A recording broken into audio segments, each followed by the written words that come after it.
Assalamualaikum warahmatullahi wabarakatuh. Salam sejahtera untuk kita semua. Semoga kita selalu dalam lindungan Allah Subhanahu wa taala serta diberikan kesehatan, kemudahan dan umur yang panjang di dalam menjalani aktivitas sehari-hari kita. Baik, untuk pertemuan kali ini kita akan coba membahas mengenai arsitektur dan model data mining. Knowledge base atau basis pengetahuan. Knowledge base di sini merupakan daerah yang digunakan untuk memberi petunjuk. Petunjuk apa? Petunjuk pencarian, ya. Petunjuk pencarian atau pengevaluasi hasil dari pola. Kemudian ada data mining engine. Ya, data mining engine ini terdiri dari sekumpulan model fungsional, ya, seperti karakterisasi, kemudian ada asosiasi, klasifikasi, cluster analisis, kemudian evaluasi dan deviasi analisis. Itu bagian daripada data mining engine. Kemudian ada factor evaluation module. Yang ini ya, factor evaluation module. Ini merupakan komponen yang berinteraksi dengan modul data. Modul data yang seperti untuk pencarian pola. Jadi, faktor evaluasi di sini adalah suatu komponen yang berinteraksi dengan modul data mining. Untuk apa? Untuk melakukan pencarian pola. Kemudian di sini ada graphic user interface atau user interface. Nah, ini merupakan modul yang mempermudah user untuk apa? Untuk berinteraksi dengan sistem data mining. Kemudian di sini ada tugas daripada data mining. Tugas dari data mining di sini terdiri dari prediktif, deskriptif. Apa itu prediktif? Prediktif ini sifatnya memprediksikan. Apa yang diprediksikan? Yaitu nilai dari atribut tertentu. Dengan berdasarkan nilai dari atribut lainnya. Itu prediksi. Ya, atau bersifat prediksi, ya, memprediksikan.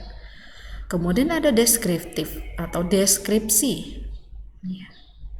Deskriptif di sini memperoleh pola, ya, seperti korelasi, kemudian tren, cluster, trajektori, anomali, ya. Dimana tujuannya di sini adalah untuk menyimpulkan hubungan di dalam suatu data.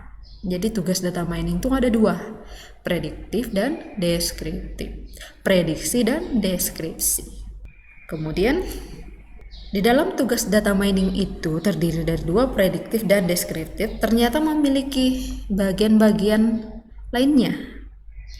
Prediksi atau prediktif itu ada klasifikasi, time series analysis, kemudian regresi.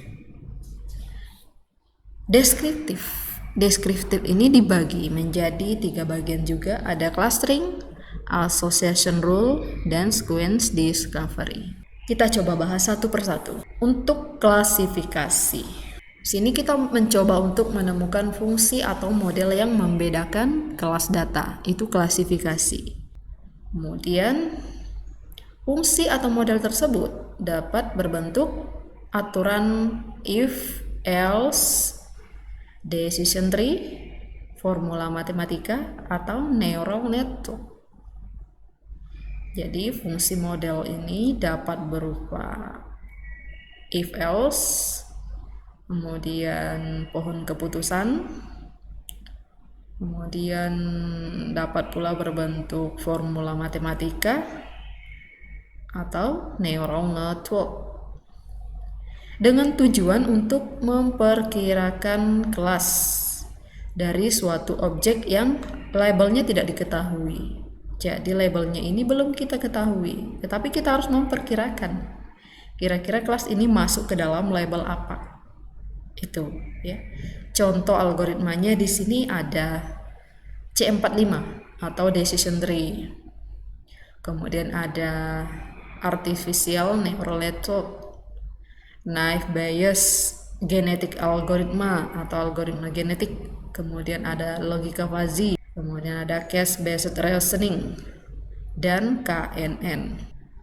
Kemudian contoh kasusnya di sini ada college plan atau rencana perguruan tinggi. Dapat kita lihat datanya ada di samping kiri ini. Sebuah klasifikasi model akan menggunakan atribut IQ. Kemudian ada gender, parent income, dan parent encouragement. Untuk apa? Untuk dapat menentukan pola atau pattern atau kelas. Ya, kolom labelnya di sini yaitu college plan yang berisi labelnya yes atau no. Coba kita lihat datanya. Di sini ada atribut gender, kemudian parent income dan IQ, parent encouragement atau dorongan orang tua. Kemudian di sini ada labelnya collect plans. Untuk data yang pertama, untuk gender male, kemudian parent income-nya 456580 dan IQ-nya 100. Kemudian ada parent encouragement, di sini not encouraged, dengan kelasnya atau labelnya adalah no. Ya. Untuk mengetahui apakah data yang pertama ini masuk ke label no atau yes, itu harusnya menggunakan suatu algoritma. Nah, ini namanya algoritma klasifikasi dengan metode naive Bayes. Bagaimana cara perhitungannya? Nanti kita akan bahas di pertemuan selanjutnya. Kemudian kita masuk ke dalam predictive time series analysis. Time series data. Sequence data yang nilainya berubah setiap interval waktu tertentu. Jadi nilainya ini dinamis, ya, dapat berubah sesuai dengan interval waktu tertentu yang diberikan.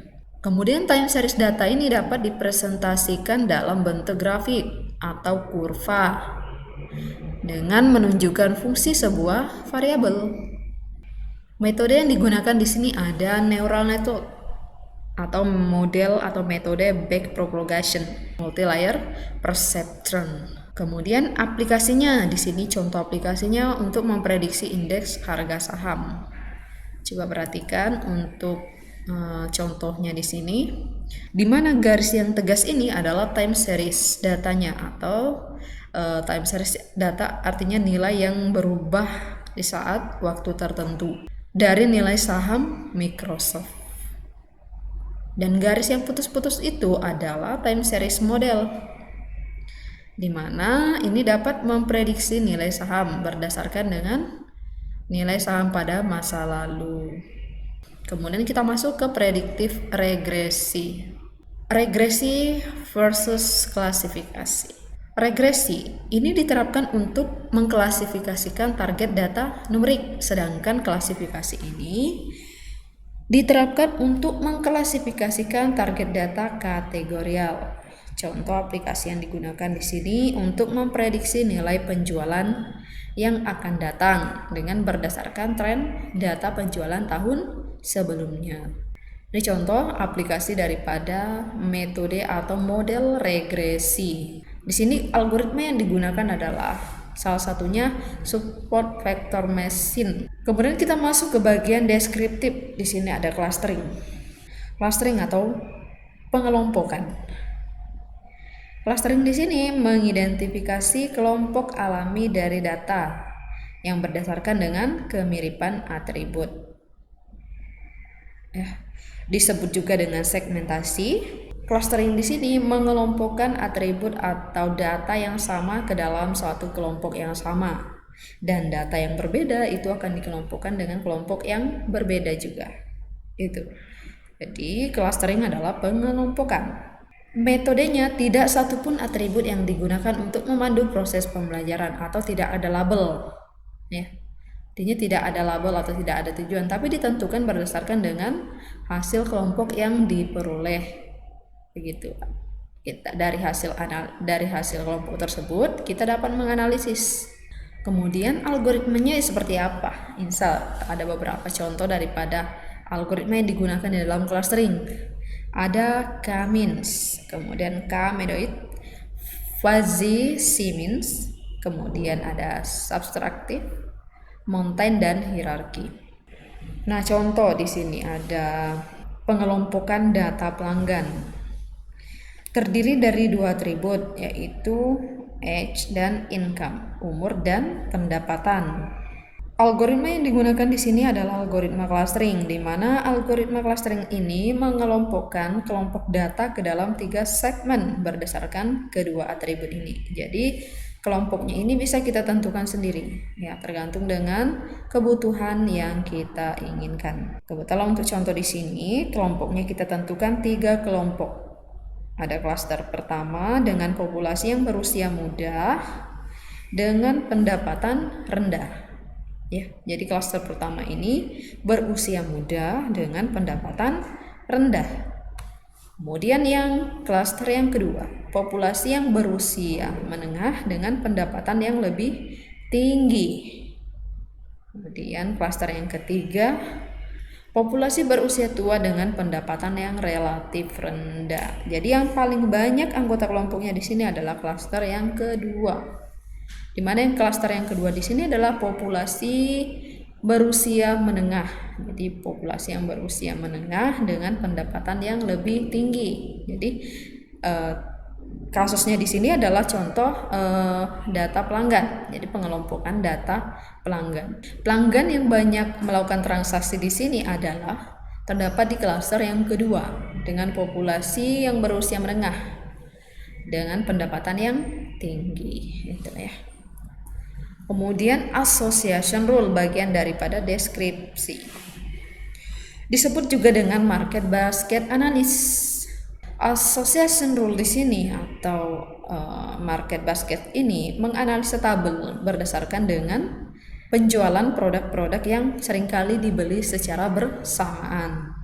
Dengan tujuan daripada association rule di sini adalah untuk mengidentifikasi kelompok, ya. Untuk mengidentifikasi kesamaan kelompok dari produk yang kebiasaan apa yang terjadi guna kepentingan cross-selling, dengan tujuan untuk mencari produk apa yang biasanya terjual bersamaan. Misalnya ketika kita membeli tepung, mungkin kita akan membeli mentega, dan ada juga kemungkinan kita akan membeli susu. Data-data tersebut akan dikelompokkan menjadi satu kelompok dengan tujuan apa? Untuk mengetahui segmen pasar ke depannya. Dalam penyusunan barang misalnya, antara susu, roti, dan mentega sebisa mungkin itu tidak diletakkan secara berjauhan. Kemudian untuk mencari tahu apa aturan yang menyebabkan kesamaan tersebut. Nah, di sini ada contohnya nih seperti yang saya sebutkan tadi. Ketika orang membeli susu, dia biasanya membeli keju. Ketika orang membeli Pepsi atau Coke, biasanya dia membeli jus ya. Kemudian kita masuk ke dalam descriptive sequence analysis. Sequence analysis ini digunakan untuk mencari pola pada serangkaian kejadian yang disebut dengan sequence. Ya, mencari pola pada serangkaian kejadian. Misalnya, rangkaian klik pada website yang berisi rentetan URL. Untuk penerapannya sendiri memodelkan pembelian oleh pelanggan sebagai sebuah rangkaian data. Pertama-tama yang dilakukan oleh suatu konsumen ialah hanya untuk membeli komputer. Kemudian setelah membeli komputer, konsumen tersebut akan membeli speaker. Setelah itu, dan akhirnya akan membeli sebuah webcam. Jadi itu yang namanya dengan pembelian pelanggan dengan berbagai rangkaian atau serangkaian, itu ya. Contoh di sini ada setiap node adalah sebuah rangkaian URL. Perhatikan garisnya. Nah, garisnya ini melambangkan transisi antara kategori URL tersebut. Pertama, pastinya berada di homepage. User akan memilih untuk melihat bisnis, bisa juga ke Twitter, dan juga bisa dari Twitter bisa melihat news atau berita. Di dalam suatu website itu ada rangkaian kliknya. Ketika kita ingin membaca berita, kita bisa langsung masuk ke dalam klik berita atau halaman lainnya, itu ya. Dan untuk contoh lainnya masih banyak contoh-contoh yang dapat Bapak Ibu pelajari selain yang saya berikan. Dan untuk materi hari ini saya rasa sampai di sini. Untuk pembahasan yang lebih lanjutnya kita akan coba di minggu berikutnya dengan mencoba membahas satu metode. Kemudian bagaimana penerapan metode tersebut atau model tersebut dan bagaimana algoritmanya. Kita akan coba ya. Nah, untuk pertemuan kali ini saya rasa cukup sampai di sini dan saya akhiri. Wassalamualaikum warahmatullahi wabarakatuh.